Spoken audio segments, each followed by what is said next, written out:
Havia um quarto vazio no fim de um corredor cinza.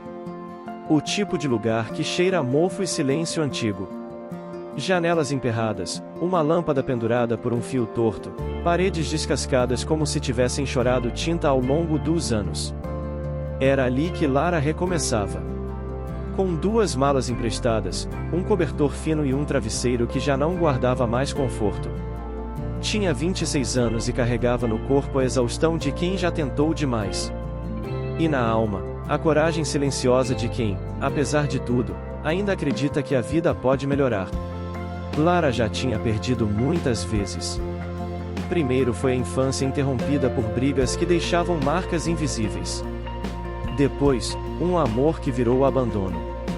E por fim, uma tentativa frustrada de empreender em outra cidade, que terminou com dívidas, solidão e o retorno amargo para um ponto de partida que ela nunca quis. Mas havia uma coisa que Lara nunca perdeu, e a teimosia de recomeçar. Era uma dessas almas que, mesmo quebradas, continuam procurando formas de colar os pedaços com fé.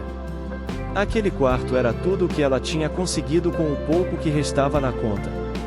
Um aluguel de fundo de quintal, sem garantias, sem conforto, sem promessas. Mas, para ela, era um abrigo. E isso bastava por hora. As manhãs ali começavam com o som do vizinho acendendo o fogão a lenha, o latido ritmado de um cachorro solitário e o tilintar do vento batendo contra as venezianas. O café era ralo, mas quente. O pão, dormido, mas presente. Lara fazia desses pequenos detalhes um ritual de resistência. Hoje eu tento mais uma vez, dizia para si mesma, olhando para o teto amarelado, como se conversasse com algo ou alguém acima de tudo aquilo. No começo, os dias eram longos. Ela enviava currículos pela manhã, tentava vender docinhos à tarde e escrevia ideias soltas num caderno à noite. Ideias que ninguém via, mas que ela insistia em guardar. Um aplicativo para ajudar mulheres empreendedoras. Um curso acessível para quem não pode pagar. Um blog com histórias reais de recomeços. Ela escrevia não para ganhar curtidas, não tinha nem internet no celular. Escrevia para sobreviver. Para lembrar que ainda existia algo dentro dela que não havia sido esmagado pelas derrotas. Lara aprendeu a ouvir o silêncio. A perceber que, às vezes, é no intervalo das palavras que as respostas aparecem. E que a solidão pode ser cruel, mas também pode ser fértil. Foi ali, naquele quarto vazio, que ela começou a escutar a si mesma.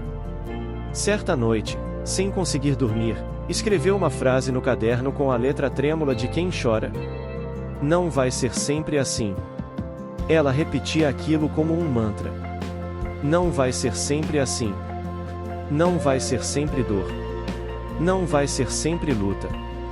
Alguma hora, o sol entra pela fresta. Os meses seguintes foram uma dança entre frustração e pequenos milagres. Um dia, uma padaria aceitou revender seus pães de mel. Outro, uma ONG local viu seu projeto e decidiu bancar uma pequena oficina para mulheres da comunidade. Depois, uma empresa de tecnologia a convidou para um curso gratuito de desenvolvimento de aplicativos sociais. Cada passo era minúsculo, mas real. E Lara começou a reconstruir não apenas a própria vida, mas a própria fé. A fé que tinha sido corroída pelas promessas que nunca se cumpriram. Pela ausência daqueles que diziam, conte comigo. Pelo mundo que parece girar mais rápido para os outros. Mas ali, aos poucos, ela começou a acreditar de novo.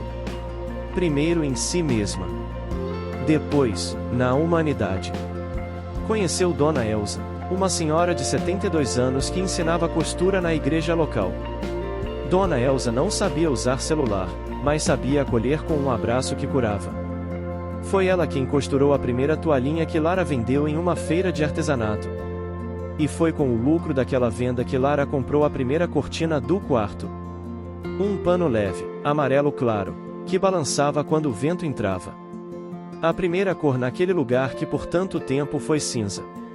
E com aquela cortina, Lara percebeu algo. Ela estava, finalmente, abrindo a janela. Algumas semanas depois, foi convidada a contar sua história numa roda de conversa com outras mulheres. Sentou-se tímida no início, com os ombros curvados e as palavras engasgadas. Mas quando começou a falar, sentiu algo que há muito tempo não sentia: pertencimento. Contou sobre a falência, sobre o quarto vazio, sobre a frase escrita no caderno. E ao final, uma jovem se aproximou e disse: "Sabe aquela frase? Não vai ser sempre assim? Também vou escrever no meu caderno hoje à noite." E foi nesse instante, nesse pequeno instante, que Lara entendeu. Sua dor, sua trajetória, sua luta, não foram em vão. Tinham virado farol para alguém. O quarto já não era tão vazio.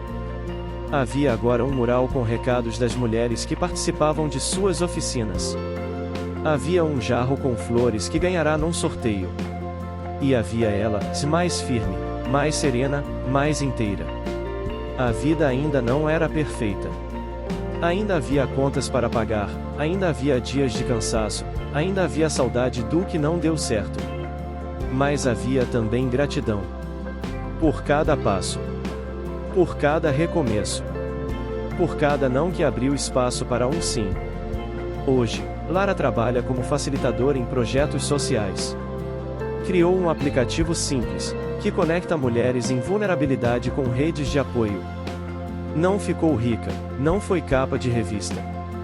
Mas fez o que parecia impossível. Construiu, do nada, um sentido. E quando perguntam o que a manteve de pé, ela responde com um sorriso tranquilo. Foi acreditar que, mesmo no escuro, eu ainda era a luz. Porque algumas vitórias não fazem barulho. São feitas de silêncio, resistência e fé miudinha.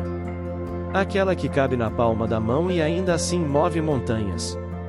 Essa é a história de Lara. Mas pode ser a de qualquer pessoa que insiste em continuar. Que cai, chora, mas não desiste. Que perde, mas nunca deixa de procurar. Que mesmo com tudo contra, ainda escolhe recomeçar.